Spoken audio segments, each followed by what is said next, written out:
you can feel it at the edges of your day, a pull in your chest, a heaviness in your breathing, and a persistent sensation that you are standing on the brink of a threshold you cannot yet see. This state of exhaustion comes from years of fighting invisible battles. You have been carrying the weight of your family, your career, and your future, as if the entire structure depends solely on your grip. When the pressure peaks, we look for relief in the ticking of the clock.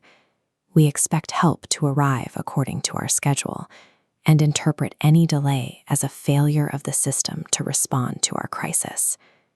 This panic obscures a critical distinction. It makes it impossible to recognize the difference between a dead end and a deliberate, strategic pause. It is a common human experience. The moments of our highest desperation often align with the periods of the most intense silence. We cry out for a sign, and the world goes quiet. That quiet leads to a specific psychological conclusion. We assume we have been forgotten, or that our past mistakes have finally disqualified us from receiving an answer. Consider that silence operates as a workspace. In this environment, the lack of a visible answer indicates the work has moved from the surface into the deeper, structural layers of life. Interpreting this quiet as abandonment is a miscalculation. In reality, the silence is where the most complex adjustments to your path are being made. We often demand results that our current character cannot yet support. We want the weight of the blessing without having the internal frame required to hold it. This diagram shows the mechanic of the unanswered prayer. A defensive barrier drops, rerouting you from destruction. The detour is an engineering phase. As the path winds, it accumulates structural reinforcements, ensuring you have the capacity to sustain the objective. Within this framework, a no or a not yet is an active preservation. It ensures the gift doesn't become the thing that breaks you.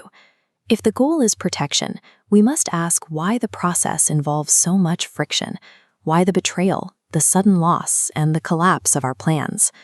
This time-lapse illustrates the necessity of friction.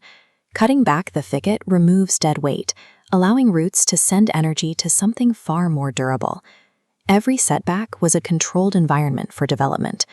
The loneliness and the failures were specific tools used to strip away your reliance on things that were never meant to last.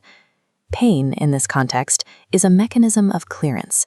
It creates the necessary space for a life that is built on a larger scale. Most of us try to hide the parts of ourselves that feel damaged. We carry shame over the hidden fears and the messy, unresolved chapters of our history. Divine perspective views these cracks differently. Brokenness is the point where the light finally reaches the interior. It is the end of self-sufficiency and the beginning of actual transformation. During the years you thought were wasted, your foundation was being rebuilt. Every tear was a data point in a larger plan of restoration, ensuring the new structure was rooted in truth rather than performance.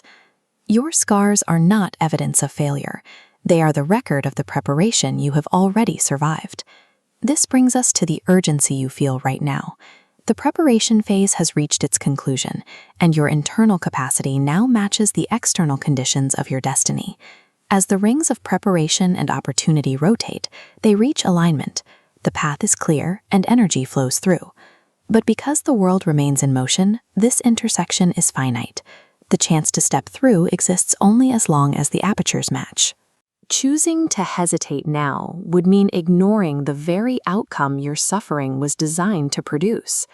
The window is the reward for the delay. The final barrier is the urge to manage the process yourself. We want to clean the reflection before we show it, trying to fix the broken pieces through our own effort. There is a law of surrender at work here. Relinquishing the need to control the outcome is the final movement that allows the restoration to take effect. When you stop striving and hand over the broken pieces, the trajectory of your life changes. The elements that were shattered by the years of delay begin to fuse back together into a new form. Peace and the restoration of what was lost are the natural results of ending the struggle. When you let go of the illusion of control, the divine plan finally has the room to move.